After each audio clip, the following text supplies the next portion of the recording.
കഴിഞ്ഞ 4 കളികളിലും അവരുടെ ബോളിങ്ങിൻ്റെ ഭാഗത്തു നിന്ന് വീക്കായിട്ടുള്ള ഒരു പ്രകടനമാണ് നമ്മൾ കണ്ടതെങ്കിൽ ഇന്നത്തെ കളിയിലേക്ക് വന്നപ്പോൾ ഏറ്റവും നല്ലൊരു പ്രകടനം ഒരു ബോളിംഗ് ടീമിന് എങ്ങനെ കാഴ്ചവെക്കാൻ പറ്റുമോ അങ്ങനെ ഒരു പ്രകടനമാണ് സൺറൈസേഴ്സിൻ്റെ ടീം നമ്മൾ കണ്ടിട്ടുണ്ടായിരുന്നത്. അതും ഏറ്റവും ഡേഞ്ചറസ് ആയിട്ടുള്ള രാജസ്ഥാൻ്റെ ഓപ്പണിംഗ് പ്ലെയറിനെയും അതിനുശേഷം വന്ന ബാറ്റ്സ്മാൻമാരെ ആണെങ്കിൽ പോലും അവർക്കൊരു സ്നിഫ് പോലും കൊടുക്കുന്നുണ്ടായിരുന്നില്ല. ഹൈദരാബാദിൻ്റെ മെയിൻ ബോളേഴ്സായിട്ട് ഇന്ന് ബോൾ ചെയ്തിട്ടുണ്ടായിരുന്ന ആ 2 ഡെബ്യൂട്ടൻസ് അവർ ഓൾറെഡി ഉണ്ടായിരുന്ന 2 ഹർഷൽ പട്ടേലാണെങ്കിലും ജയ്ദേവ് ഉനദ്കട്ടിനാണെങ്കിലും ഇന്നത്തെ മത്സരത്തിൽ അവർ അവസരം കൊടുക്കാതെ കഴിഞ്ഞ മത്സരങ്ങളിലൊന്നും കാര്യമായിട്ടുള്ള ഒരു പെർഫോമൻസ് അവരുടെ ഭാഗത്ത് കണ്ടുന്നുണ്ടായിരുന്നില്ല.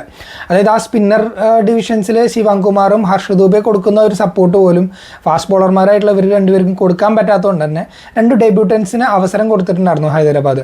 എന്നാൽ അവരതിൻ്റെ 100-150% ഡെലിവർ ചെയ്യുന്നത് നമുക്ക് കണ്ടു. സെക്കൻഡ് ഇന്നിങ്സ് തുടങ്ങിയപ്പോൾ തന്നെ രാജസ്ഥാൻ്റെ മെയിൻ 3 ബാറ്റ്സ്മാൻമാരെ അതിൽ വൈഭവ് സൂര്യവംശി അടക്കമുള്ളവരുടെ വിക്കറ്റ് ആദ്യ ഓവറിൽ തന്നെ പ്രഫുൽ എടുക്കുന്നത് നമ്മൾ കണ്ടു.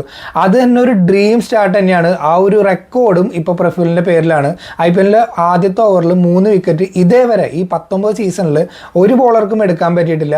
ആ ഒരു റെക്കോർഡ് ഇപ്പോൾ തൻ്റെ പേരിലേക്ക് പ്രഫുൽ സ്വന്തമാക്കിയെടുത്തു. എന്നാൽ സെക്കൻഡ് ഓവർ എറിയാമെന്ന സാക്കിബ് ഹുസൈൻ, അതായത് മറ്റൊരു ഡെബ്യൂട്ടൻ്റ് ആയിട്ടുള്ള ബോളർ, രാജസ്ഥാൻ്റെ നിരയിൽ അടിച്ചടിച്ചുകൊണ്ടിരിക്കുന്ന ജയ്സ്വാളിൻ്റെ വിക്കറ്റാണ് സാക്കിബ് എടുക്കാനായിട്ട് പറ്റുന്നത്. അടുത്ത ഓവറിൽ വന്നിട്ട് റിയാൻ പരാഗിൻ്റെ കൂടി വിക്കറ്റ് പ്രഫുൽ എടുക്കുമ്പോൾ സ്കോർ ബോർഡിൽ വെറും 9 റൺസ് മാത്രമാണ് രാജസ്ഥാൻ ഉണ്ടായിരുന്നുള്ളൂ. 5 വിക്കറ്റോളം അവർക്ക് നഷ്ടപ്പെട്ടു 3 ഓവറിൽ. അപ്പം തന്നെ കളി ഓൾമോസ്റ്റ് അവർക്ക് കഴിഞ്ഞിട്ടുണ്ടായിരുന്നു. അവിടെ നിന്ന് ഒരു വലിയ നാണക്കേടാണ് അവർ മുന്നിൽ നോക്കി കണ്ടിട്ടുണ്ടായിരുന്നത്. പക്ഷേ ജഡേജയുടെ ആയാലും ഡൊണോവൻ ഫെരേറയുടെ ആണെങ്കിലും ഒരു റിക്കവറി നമ്മൾ കണ്ടു. അതുകൊണ്ട് മാത്രം ആ ഒരു തോൽവിയുടെ ഭാരം അവർക്ക് കുറയ്ക്കാനായിട്ട് പറ്റി. എന്നിരുന്നാൽ പോലും 159 റൺസ് മാത്രമാണ് അവർക്ക് ആ ഒരു അക്കൗണ്ടിലേക്ക് ചേർക്കാനായിട്ട് പറ്റിയുള്ളൂ. 57 റൺസിൻ്റെ വലിയ തോൽവി അവർക്ക് നേരിടേണ്ടി വന്നെങ്കിലും ഒരു സമയത്ത് നമ്മൾ നോക്കുമ്പോൾ 100 പോട്ടെ 50 പോലും തയ്ക്കാൻ അവർക്ക് പറ്റുമോ എന്നുള്ളൊരു ഡൗട്ട് ഉണ്ടായിരുന്നു.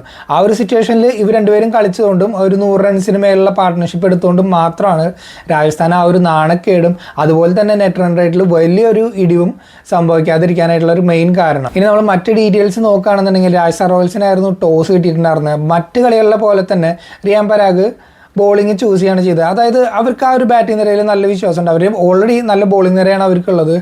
ബാറ്റിംഗ് നിരയാണെന്നുണ്ടെങ്കിൽ ഏതൊരു സ്കോറാണെങ്കിലും ചേസ് ചെയ്യാനായിട്ട് കെൽപ്പുള്ളൊരു ബാറ്റിംഗ് നിരയാണ്. അപ്പോൾ അതുകൊണ്ട് തന്നെ അവർ ബോളിംഗ് തിരഞ്ഞെടുക്കുന്നു. അതിന് ഫലം കാണുന്നതായിട്ട് നമ്മൾ കണ്ടു. ഫസ്റ്റ് ഓവറിൽ തന്നെ അഭിഷേകിനെ ആർച്ചർ മടക്കിയിട്ടുണ്ടായിരുന്നു. ഇതിപ്പോൾ ഒരു ട്രെൻഡായിട്ട് ഇപ്പോൾ ആർച്ചർ തുടങ്ങുകയാണ് ഫസ്റ്റ് ഓവറിൽ വിക്കറ്റ് എടുക്കുന്നത്. എന്തായാലും രാജസ്ഥാൻ ആ ഒരു തുടക്കം തുടങ്ങിയിട്ടും പക്ഷേ പിന്നീട് വന്ന കിഷനാണെന്നുണ്ടെങ്കിലും ഹെഡിനെ കൂട്ടുപിടിച്ചിട്ട് നന്നായി തകർത്തടിക്കുന്നുണ്ട്. ഹെഡിന് കാര്യമായിട്ടുള്ള ഒരു കോൺട്രിബ്യൂഷൻ നടത്താൻ പറ്റിയില്ലെങ്കിലും ആ ഒരു പാർട്ട്ണർഷിപ്പ് ആ ഒരു സെക്കൻഡ് വിക്കറ്റിൽ ഒരു 50 റൺസിൻ്റെ പാർട്ട്ണർഷിപ്പ് കിഷൻ്റെ കൂടെ ചെയ്തെടുക്കാനായിട്ട് ഹെഡിന് പറ്റിയിട്ടുണ്ടായിരുന്നു. ഹെഡ് പിന്നീട് 18 റൺസ് എടുത്ത് പുറത്തായിട്ടുണ്ടായിരുന്നു. ബോളിംഗ് ചേഞ്ച് ആയിട്ട് റിയാൻ പരാഗ് തന്നെ വന്നിട്ടാണ് ഹെഡിൻ്റെ വിക്കറ്റ് എടുത്തിട്ടുണ്ടായിരുന്നത്. അതിനുശേഷം വന്ന ക്ലാസനും മിഷനും കൂടിയിട്ട് നല്ല രീതിയിൽ അടിച്ച് കളിച്ചിട്ട് സ്കോർ ബോർഡിൽ ഇങ്ങനെ റൺസ് ഇങ്ങനെ കൂട്ടിക്കൊണ്ടിരിക്കുകയായിരുന്നു. ഇഷൻ നല്ല രീതിയിൽ ഇന്ന് കളിക്കുന്നുണ്ടായിരുന്നു. ബോളുകളൊക്കെ നല്ല ടൈമിങ്ങിൽ അദ്ദേഹത്തിന് കളിക്കാൻ പറ്റി. കഴിഞ്ഞ കളിയിൽ ഒന്ന് നിറം മങ്ങി പോയെങ്കിലും ഈ ഒരു കളിയിൽ അതിൻ്റെ ക്ഷീണമെല്ലാം തീർത്ത് നല്ല സ്കോർ ഇങ്ങനെ അടിച്ചടിച്ച് വരികയായിരുന്നു. ആ ഒരു സെഞ്ചുറി പെട്ടെന്ന് തന്നെ എത്തുന്നത് നമുക്ക് തോന്നിയിട്ടുണ്ടായിരുന്നു. പക്ഷേ അതിനിടയ്ക്ക് കളിയുടെ ഇടയിൽ ഫ്ലഡ് ലൈറ്റ് ഓഫായി പോകുന്നുണ്ട്. കുറച്ച് നേരം കളിയിൽ ഒരു ഡിലേമ വന്നു. അത് അവരുടെ ഒരു ബാറ്റിങ്ങിൻ്റെ ഫ്ലോനെ തടസ്സപ്പെടുത്തുന്നതായിട്ടും കണ്ടു. അത് കഴിഞ്ഞ് വന്നിട്ടുള്ള ആ ഒരു ബോളിൽ കിഷൻ്റെ വിക്കറ്റ് നഷ്ടപ്പെട്ടു. 91 റൺസാണ് കിഷൻ എടുത്തിട്ടുണ്ടായിരുന്നത്. സൺറൈസേഴ്സിൻ്റെ ഇന്നിങ്സിനെ ഡിഫെൻഡ് ചെയ്തിട്ടുള്ള ഒരു ഇന്നിങ്സ് തന്നെയായിരുന്നു കിഷൻ്റെ ഭാഗത്ത് നമ്മൾ കണ്ടത്. അതിനുശേഷം നിതീഷ് കുമാർ വന്നിട്ടാണെങ്കിലും നിരാശപ്പെടുത്തില്ല, നല്ല രീതിയിൽ അടിച്ചടിക്കുന്നതായിട്ട് കണ്ടു. ക്ലാസ് 40 റൺസ് എടുത്ത് പുറത്തായെങ്കിലും ആ ഒരു സ്കോർ ബോർഡ് 200-നടുത്ത് എത്തിക്കാനായിട്ട് ക്ലാസ്സിന് പറ്റുന്നുണ്ടായിരുന്നു. പിന്നീട് വന്നിട്ടുള്ള സലീൽ ശർമ്മയാണെങ്കിൽ ലാസ്റ്റ് ഒരു ക്യാമിയോ കളിക്കുന്നുണ്ട്. അങ്ങനെ അവർക്ക് ആ ഒരു 216 റൺസ് സ്കോർ ബോർഡിൽ ചേർക്കാനായിട്ട് പറ്റി. പക്ഷേ രാജസ്ഥാൻ്റെ ആ ഒരു ബാറ്റിംഗ് നിര നോക്കിയപ്പോൾ ഇതൊരു ചെറിയ സ്കോർ ആയിരിക്കുമോ, രാജസ്ഥാൻ ഇന്ന് 5ാമത്തെ വിന്ന് നേടിയിട്ട് 10 പോയിന്റ് നേടുമോ എന്നുള്ളതെല്ലാം നമുക്ക് തോന്നിയെങ്കിലും ഫസ്റ്റ് 3 ഓവർ കഴിയുന്നതോടുകൂടി അതിനെല്ലാത്തിനും ഒരു തീരുമാനം ഉണ്ടായിരുന്നു. ഇനി എത്രത്തോളം റൺസ് രാജസ്ഥാന് സ്കോർ ബോർഡിൽ ചേർക്കാൻ പറ്റും എന്ന് മാത്രം തന്നെയായിരിക്കും നമ്മളെല്ലാവരും വിചാരിച്ചിട്ടുണ്ടാവുക. പക്ഷേ അവിടെ നിന്ന് ഒരു റെസിസ്റ്റൻസ് നമ്മുടെ ജഡേജയുടെയും അതുപോലെ തന്നെ ഡൊണോവൻ ഫെരേരയുടെയും ഭാഗത്തുനിന്നുണ്ട്. ഫെരേര മെയ്ഡൻ 50 അടിക്കുന്നത് കണ്ടു. പക്ഷേ ഇവർ രണ്ടുപേരും കൂടിയിട്ട് ആ ഒരു സ്കോർ ബോർഡ് ഇങ്ങനെ ഉയർത്തിക്കൊണ്ട് വന്നിട്ട് ഏതെങ്കിലും ഒരു ചാൻസ് രാജസ്ഥാന് കിട്ടുമെന്ന് മനസ്സിലായപ്പോൾ കൃത്യമായിട്ട് ബോളിംഗ് ചേഞ്ചിലൂടെ സാക്കിബ് ഹുസൈൻ വന്നിട്ട് ഫെരേരയുടെ വിക്കറ്റ് എടുക്കുന്നുണ്ട്. അതിനുശേഷം ബിഷ്ണോയുടെയും ഒക്കെ വിക്കറ്റ് എടുത്തിട്ട് 4 വിക്കറ്റ് സാക്കിബിനായിട്ടും കിട്ടുന്ന കണ്ടു. പിന്നീട് ഇഷാം അലിങ്കി ആയാലും നല്ല രീതിയിൽ ബോൾ ചെയ്യുന്നത് കണ്ടു. 2 വിക്കറ്റ് അദ്ദേഹം സ്വന്തം പേരിലായിട്ടും എടുക്കുന്നുണ്ട്. അങ്ങനെ ഈ ഫാസ്റ്റ് ബോളർമാർ തന്നെ 10 വിക്കറ്റുകൾ എടുത്തിട്ട് 19 ഓവറിൽ 159 റൺസിന് രാജസ്ഥാൻ്റെ ഇന്നിങ്സ് അവസാനിച്ചു. 57 റൺസിൻ്റെ കൂറ്റം വിജയം തന്നെയാണ് സൺറൈസേഴ്സിന് കിട്ടിയിരിക്കുന്നത്.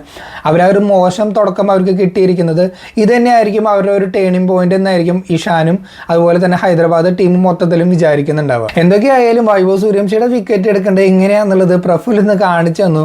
ബാക്കി ലോകോത്തര ബോളർമാർക്കൊന്നും പറ്റാത്ത കാര്യം പ്രഫുൽ കാണിച്ചു തന്നു. ഈ ഒരു ഇന്നിങ്സിൽ നിറം മങ്ങിയത് കൊണ്ട് തന്നെ സൂര്യവംശിയുടെ ഫോമിനെ നമുക്ക് അത് വെച്ചിട്ട് ഡിഫൈൻ ചെയ്യാനൊന്നും പറ്റില്ല. അദ്ദേഹം എന്തായാലും അടുത്ത കളിയിൽ അടിക്കുന്നു തന്നെ നമുക്ക് വിചാരിക്കാം.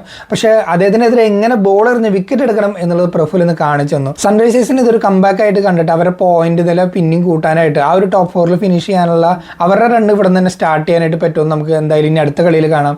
രാജസ്ഥാനാണെങ്കിലും ഈ ഒരു റിയാലിറ്റി ചെക്ക് അവർക്ക് ആവശ്യം തന്നെയായിരുന്നു എന്നാണ് നമുക്ക് എല്ലാവർക്കും തോന്നിയിട്ടുണ്ടായിരുന്നത്. ആ ഒരു ഫ്ലൈയിങ് സ്റ്റാർട്ടിന് ശേഷം 4 മികച്ച വിജയങ്ങൾക്ക് ശേഷം ആ ഒരു റിയാലിറ്റി ചെക്ക് അവർക്ക് കിട്ടിയിട്ടുണ്ട്. അപ്പോൾ ഇതിൽ നിന്ന് പാഠങ്ങൾ ഉൾക്കൊണ്ടിട്ട് അടുത്ത മത്സരങ്ങളിൽ അവർക്കും തിരിച്ചു വരാൻ പറ്റുമെന്ന് തന്നെ നമുക്ക് വിചാരിക്കാം. എന്തായാലും നിങ്ങളുടെ അഭിപ്രായങ്ങൾ എന്താണെന്നുള്ളത് കമൻ്റായിട്ടൊന്ന് അറിയിക്കുക. വീഡിയോ ഇഷ്ടമെങ്കിൽ ഒന്ന് ലൈക്ക് ചെയ്യൂ.